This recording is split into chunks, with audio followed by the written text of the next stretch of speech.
Canto 2. The Kingdom of Subtle Matter. Thus taken was God's plunge into the night. This fallen world became a nurse of souls inhabited by concealed divinity. A being woke and lived in the meaningless void.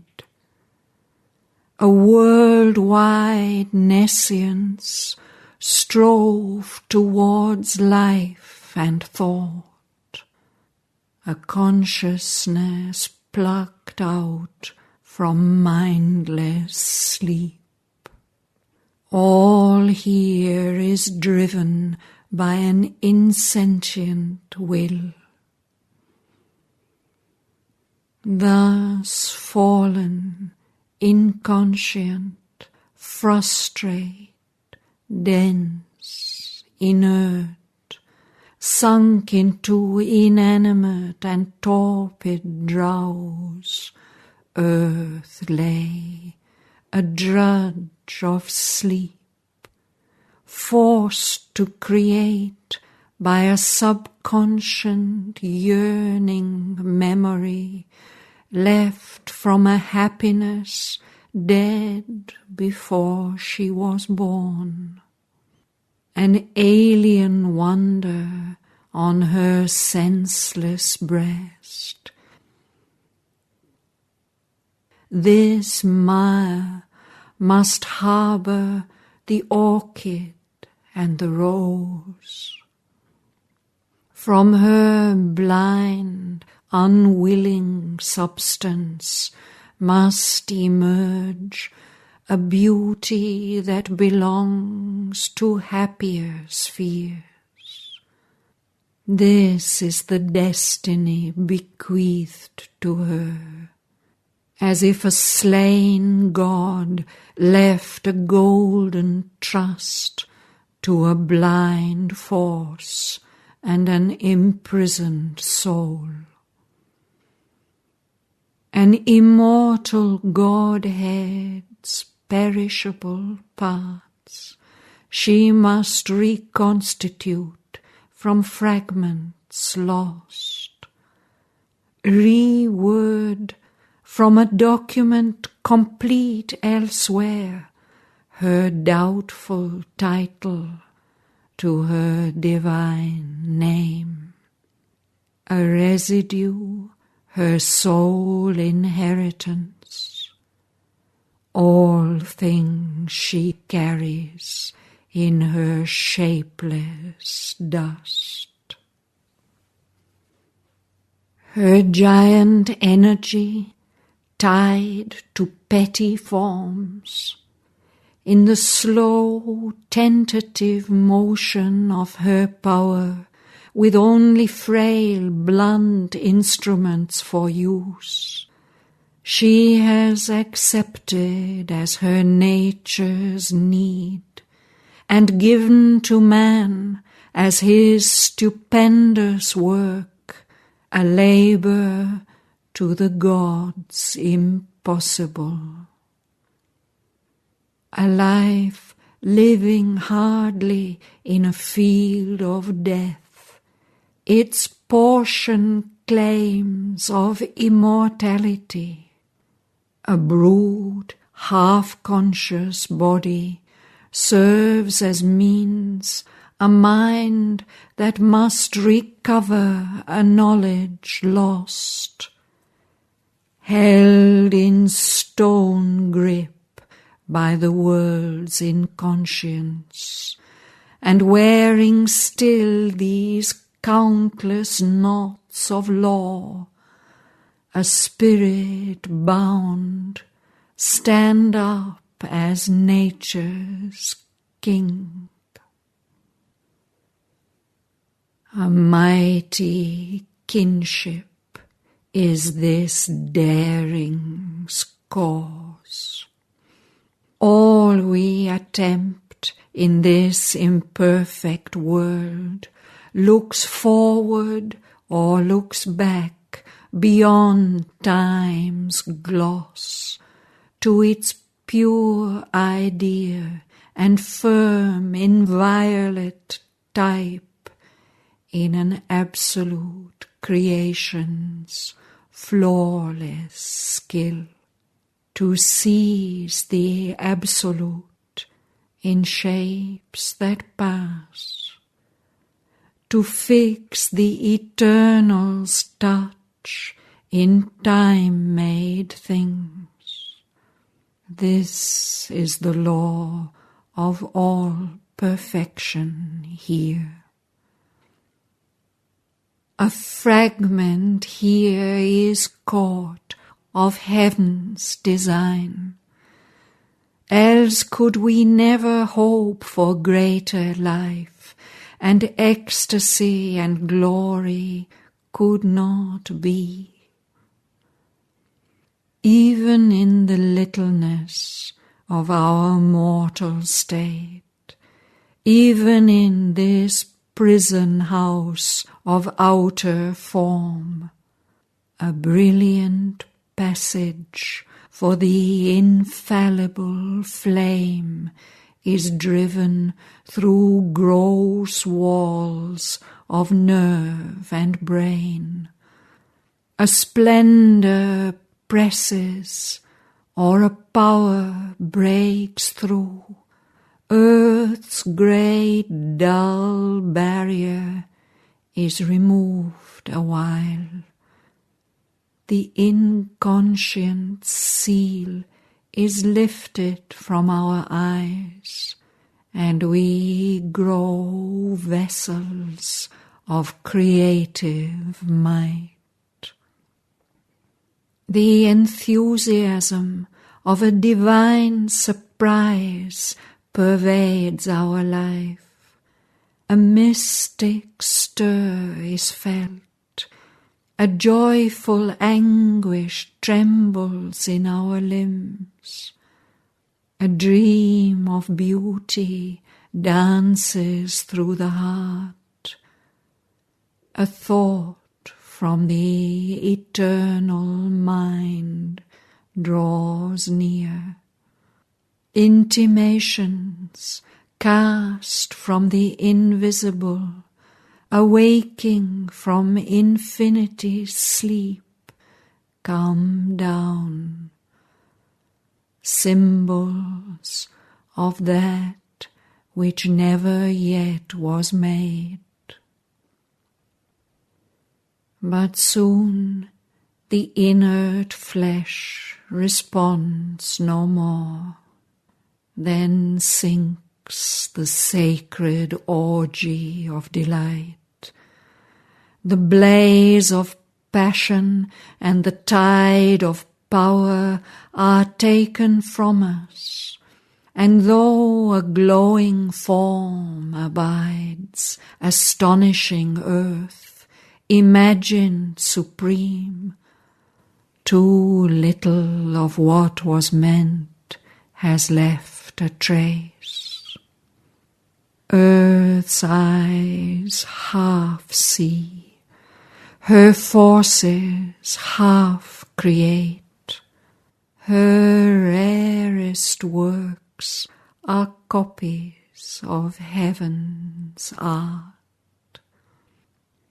A radiance of a golden artifice, a masterpiece of inspired device and rule. Her forms hide what they house, and only mime the unseized miracle of self-born shapes that live forever in the eternal's gaze.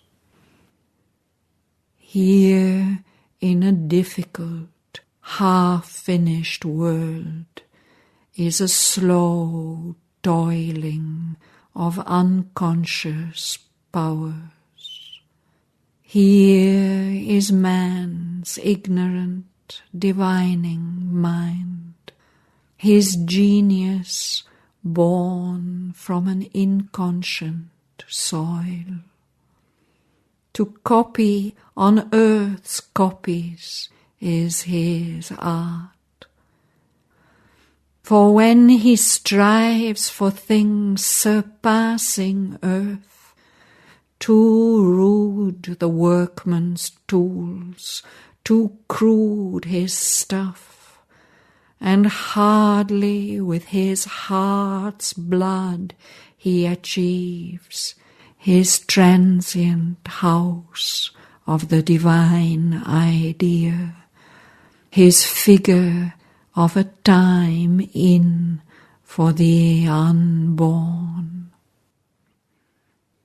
Our being thrills with high, far memories, and would bring down their dateless meanings here, but too divine for earthly nature's scheme, beyond our reach the eternal marvels blaze. Absolute they dwell, unborn, immutable, immaculate in the Spirit's deathless air, immortal in a world of motionless time, and an unchanging muse of deep self-space. Only when we have climbed above ourselves, a line of the transcendent meets our road and joins us to the timeless and the true. It brings to us the inevitable word, the God-like act, the thoughts that never die. A ripple of light and glory wraps the brain, and travelling down the moment's vanishing route, the figures of eternity arrive. As the mind's visitors or the heart's guests, they espouse our mortal brevity awhile, or seldom in some rare delivering glimpse are caught by our vision's delicate surmise.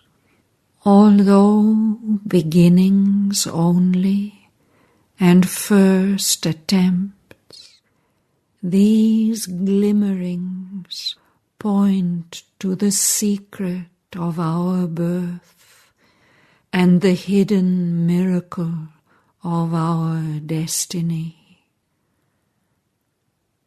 What we are there and here on earth shall be is imaged in a contact and a call.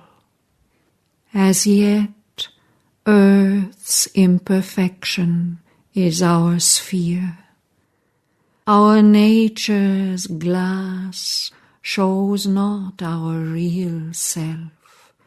That greatness still abides, held back within. Earth's doubting future hides our heritage.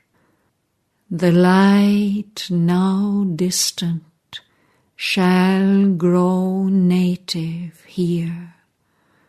The strength that visits us, our comrade power, the ineffable shall find a secret voice. The imperishable burn through matter's screen, making this mortal body Godhead's robe. The Spirit's greatness is our timeless source, and it shall be our crown in endless time. A vast unknown is round us and within. All things are wrapped in the dynamic one. A subtle link of union joins all life. Thus all creation is a single chain. We are not left alone in a closed scheme between a driving of inconscient force and an incommunicable absolute. Our life is a spur in a sublime soul range.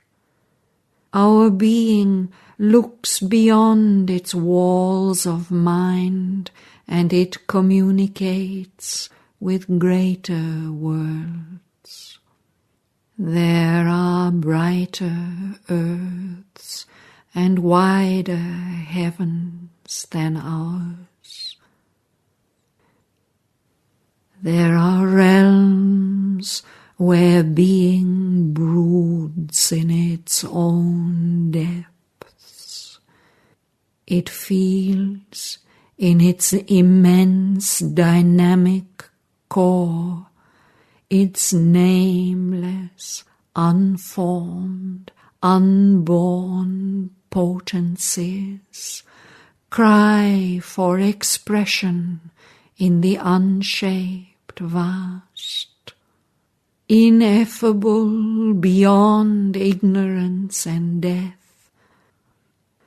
The images of its everlasting truth look out from a chamber of its self-wrapped soul, as if to its own inner witness gaze, the spirit holds up its mirrored self and works. The power and passion of its timeless heart, the figures of its formless ecstasy, the grandeurs of its multitudinous might.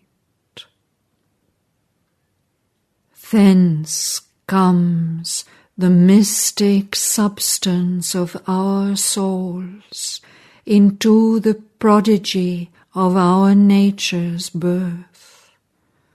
There is the unfallen height of all we are, and dateless fount of all we hope to be. On every plane the hieratic power, initiate of unspoken verities,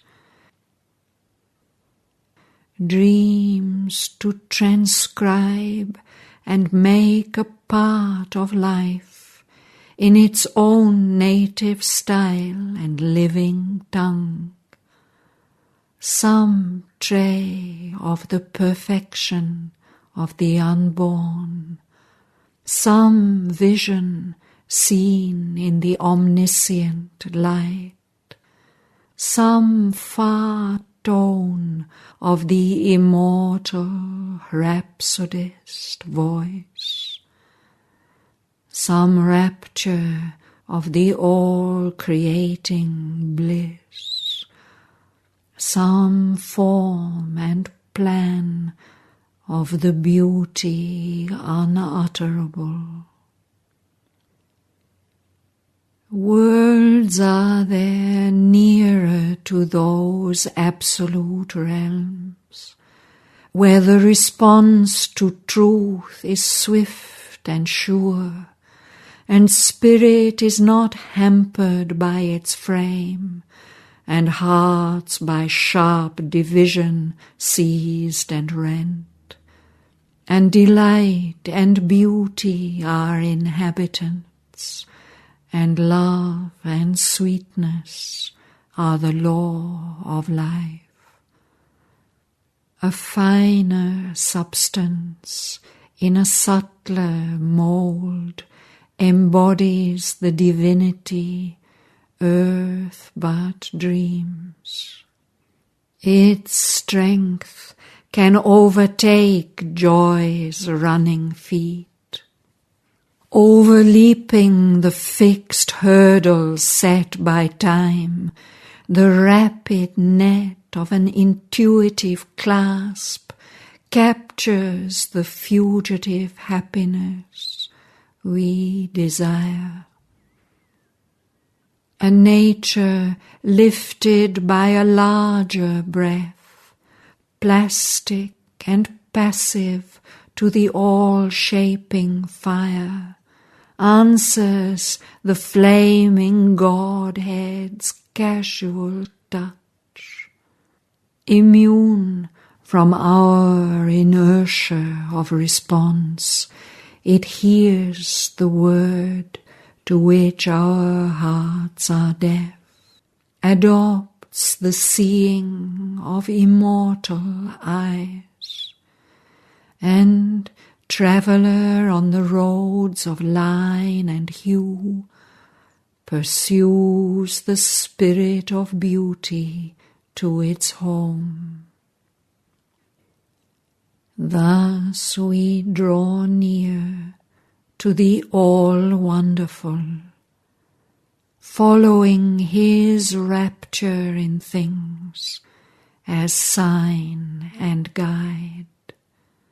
Beauty is his footprint, showing us where he has passed. Love is his heartbeat's rhythm in mortal breasts. Happiness, the smile on his adorable face.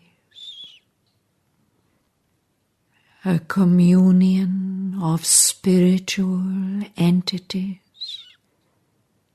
a genius of creative immanence, makes all creation deeply intimate. A fourth dimension of aesthetic sense, where all is in ourselves, ourselves in all, to the cosmic wideness realigns our souls. A kindling rapture joins the seer and seen. The craftsman and the craft, grown inly one, achieve perfection by the magic throb and passion of their close identity. All that we slowly piece from gathered parts, or by long labour stumblingly evolve, is there self-born by its eternal right.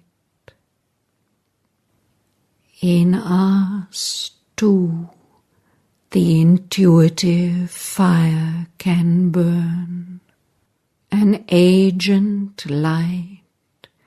It is coiled in our folded hearts. On the celestial levels is its home. Descending, it can bring those heavens here. But rarely burns the flame, nor burns for long. The joy it calls from those diviner heights brings brief, magnificent reminiscences and high, splendid glimpses of interpreting thought, but not the utter vision and delight. a veil is kept, something is still held back, lest captives of the beauty and the joy our souls forget, to the highest to aspire.